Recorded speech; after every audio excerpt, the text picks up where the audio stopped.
100 জন লোক শরীক হলে জানাজার নামাজে মৃত ব্যক্তির লাভ।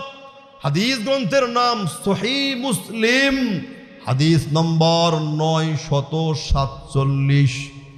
ওয়ান আয়েশা রাদিয়াল্লাহু তাআলা আনহা قالت قال النبي সাল্লাল্লাহু আলাইহি ওয়াসাল্লাম, আল্লাহর নবীর প্রিয় স্ত্রী আমাদের আম্মাজান আয়েশা সিদ্দিকা হাদিস বয়ান করেন, যিনি আল্লাহর নবীর থেকে 2210টি হাদিস রওয়ায়াত করেছেন। তোর মধ্যে এই একটিও আল্লাহর নবী ইরশাদ করেছেন, মা মিন মাইয়িতিন ইউসাল্লি আলাইহি উম্মাতুম মিনাল মুসলিমিনা ইয়াবলুগুনা মিআতান কুল্লুহুম ইয়াশফাউনা লা ইল্লা শুফিউ ফি। সুবহানাল্লাহ বলেন।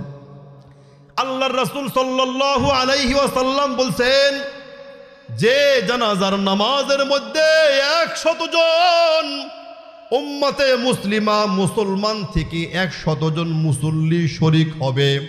এই 100 জন মুসল্লি শরীক হওয়ার পরে মৃত ব্যক্তির জন্য এই 100 জন লোক যত সুপারিশ করবে, যত দোয়া করবে, আল্লাহ তাআলা মৃত ব্যক্তির জন্য সকল দোয়াগুলোই কবুল করবেন। সুবহানাল্লাহ বলেন।